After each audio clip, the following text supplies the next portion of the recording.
The field sports community is rich and diverse.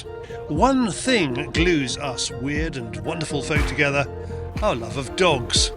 Working dogs, those bred for a purpose, retrieving, herding, chasing, that multi-tool in the back of the truck or in front of the fire. In this new series, brought to you thanks to deer hunter, dog trainer and behaviourist Sean Brown from Petsercise, who you might know from Channel 4's The Dog Academy, talks us through some of our favourite breeds' characteristics, developed for the field and the farm, and their practical applications in modern society, beyond the cover and the magnificent blind retrieve. We start with labs.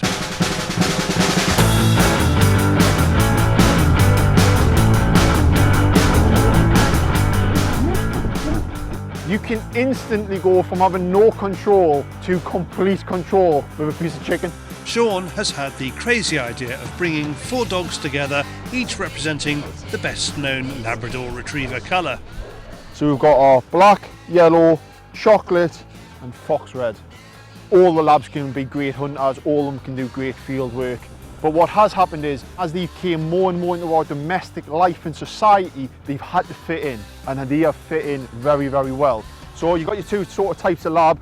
You've got your show lab, you can see that more barrel type look, smaller, wider shoulders. And then you've got your working lab, Herbie and Paddy here, slimmer, leaner, more athletic looking. So a working lab isn't for everybody. You know, you hear it where everybody's like, oh, he's from 10 generations of a working line. Now to me, that means that that dog needs a lot of stimulation and working, is going to be a very, very fit athlete.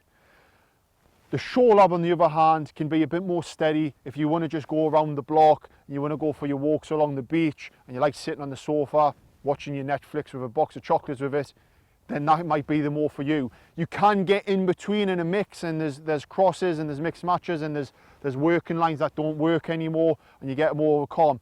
But they're your big differentiators. When you're buying a dog, think about the lab that you're getting. Are you more of a show, or are you more of a working line? Now, these 4 male dogs are getting along fine. Sometimes, especially with uncastrated dogs, there can be issues. Herbie's still intact, and as you can see, he's just a little bit more highly strung, a little bit more interested, following around, and there we go, on cue. And what that is as he's getting aroused, it's just triggering that hormone a little bit, and he's, yeah, the rest is business, I guess. What did you call it? Seeking? Yeah, so what happens is, when a dogs get really highly aroused, you can then go into something called seeking. And that arousal, that excitement, very quickly can go into a sort of more of like, easiest way to describe it, sexual excitement. And that's what Herbie's getting there. He's just getting a little bit over aroused because he's out, he's running around, the excitement's bubbled over, and he's took a fancy to Dempsey, really. So you might have seen, as they're going around, you get this odd little shake from them.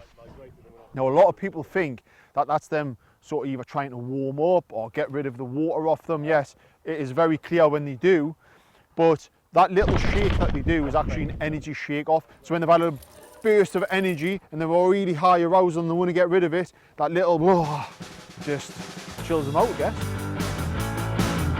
There will be plenty of debate about which colour performs best in the field. Some guns choose their labs purely for their ability to blend in. I'm dressed in deer hunter gear here and I'm trying to blend in. So why would I want a big yellow flag stood next to us standing out? So the colours of the Labradors can actually be tactical.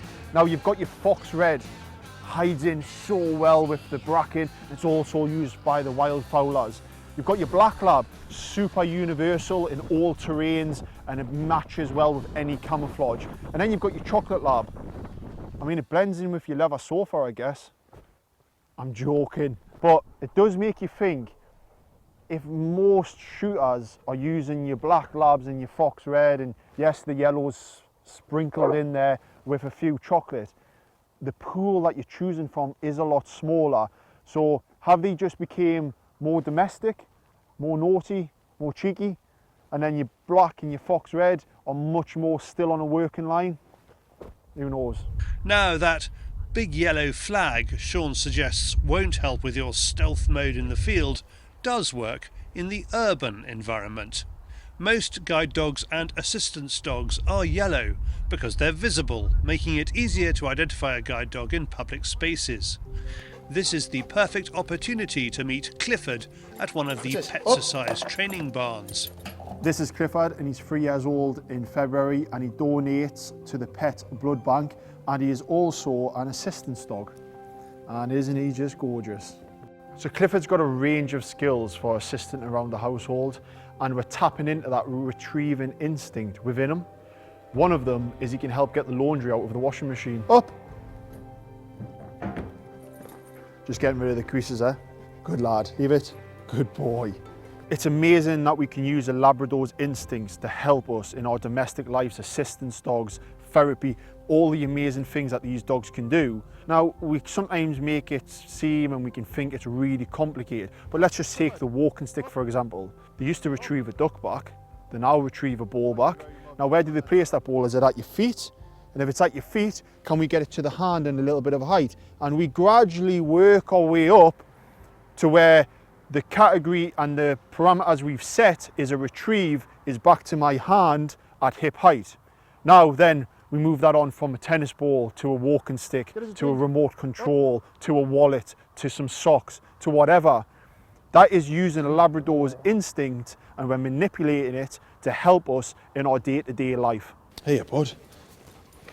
Give us a hand. Off.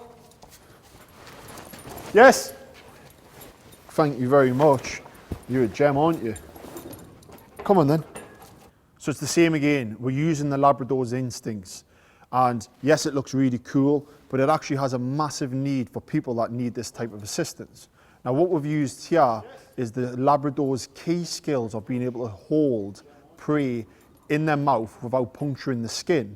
Now, it's exactly the same with the jacket. I want a soft mouth that'll help pull the jacket off, but without shredding it to pieces.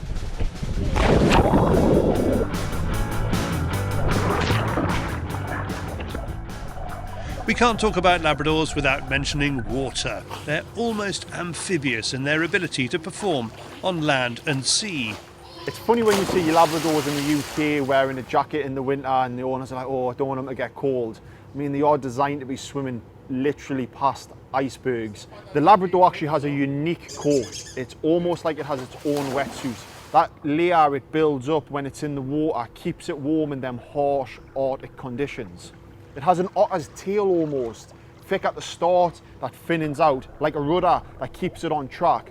Now if you imagine they're out there and the wind's blowing and the sea's choppy and there's icebergs around, it's freezing cold, you know, your hands are frozen but you finally hit something and it comes down, you send the dog in, it is perfectly designed to cope with them conditions. That coat gives it that insulation to swim in that ocean, its tail like a rudder to keep it on track, webbed feet and long toes almost like big panels, flippers in the water to get it traction. The other thing is though, a Labrador can smell a teaspoon of sugar in 2 Olympic-sized swimming pools. So that sense of smell keeps it on track. So when it loses sight and hearing, it's still got the smell to get to the target and retrieve the bird. Sean has a huge pool built for therapy sessions and the emerging sport of dock diving. And in the case of these two, just doing what they love, swimming and retrieving. Dock diving's a new sport coming up in the UK, and what they do is they get measured, and we've got a big measurer here, and they'll run off the dock and jump in as far as they can.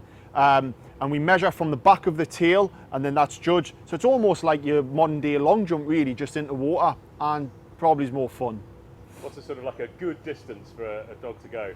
A good distance depends what dog you're using, to be honest, because a Jack Russell is pretty harsh putting it against a Malinois or a Labrador. I would hope anything from sort of 12 upwards is where you're getting into good scoring, but actually the world record, they'd be jumping out of this swimming pool, which is pretty incredible. For more information about deer hunter clothing like the pro gamekeeper jacket Sean is wearing, go to deerhunterclothing.co.uk.